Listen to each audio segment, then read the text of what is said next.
So just to explain, I moved to California in 2016. I lived in downtown San Francisco for 4.5 years, and left in the middle of the pandemic.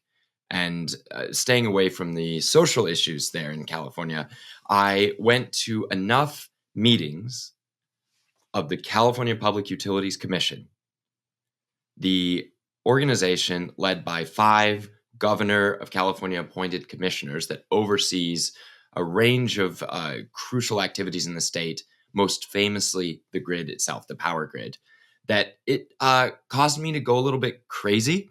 And I know that people are probably aware of what a Cassandra is. This woman, Cassandra, was a seer who was given the gift and the curse of foresight.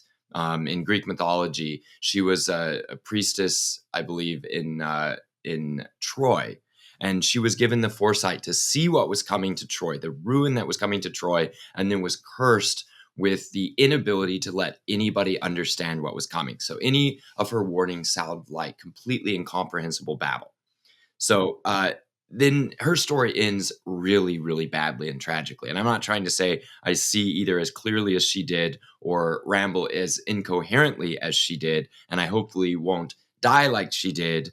But I do feel a little sense of, I warned you, bro. I told you about net energy metering, bro. I told you about nuclear plant shutdowns, bro. A lot of bad things are coming to fruition in California, and their electricity costs are exploding faster than almost anyone could have imagined. Like, if I had been forced to say, how quickly do I think costs are going to explode in California, even as a California Cassandra, I just don't think I would have. I don't think I could have been a Chicken Little hard enough to predict the costs that we're seeing now. And let me explain a little bit about those costs. I don't know how much ancient history we're going to go into leading up to the Enron debacle of, at this point, 25 years ago. But California had an enormous amount of costs, an explosion of costs that escalated its power well above national rates in 2000, 2001, 2002. But then costs were stable for many years. Some things that were putting into place today's problems were happening then, but the costs weren't showing up, and the rest of the United States had electricity costs that were approaching. That brings us up to 2010, 11, 12. 2010, 11, 12, electricity costs in California, on average, meaning the industrial electricity, residential, and commercial electricity costs all averaged, were about 20, 25% above national average. In the 10 years since the closure of San Onofre Nuclear Generating Station, although costs have escalated in the rest of the US, costs in California are now double that of the USA, meaning the costs are escalating many times faster than that in the rest of the US.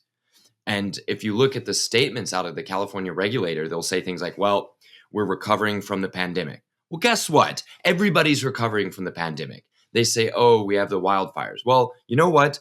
A lot of states have natural issues. They have issues with hurricanes. They have issues with tornadoes. Are wildfires bad? Yes.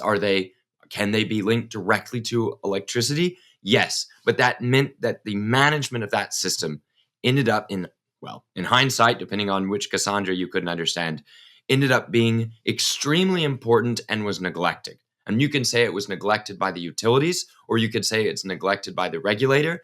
In the end, part of the story of California is the breakdown of clear responsibility for energy issues in the state. The escalation of costs this year, I've seen a lot of people say, because they went up 20, 25% or so in 1 year for electricity. When I've seen people talk about it, they say, oh, well, PG&E, one of the large regulated utilities residing in a state that also has a merchant electricity market, which is a confusing hybrid that I'll try to untangle here in a bit. Well, PG&E, which serves about a third to 40% of the electricity in the state, I believe. Well, they have had to deal with going through bankruptcies caused by liabilities from fires, and they've had to come out of it. Okay. Well, I've seen people say, oh, 85% of the costs are from the fires. Well, hold up. 85% of the going forward increase above the already much higher than the rest of the US and escalating faster than the US costs are from that. And that's just the foreseen. That's what we can guarantee, that much more expense from those fires. But that does not cover extra surprise costs like the fires in the first place.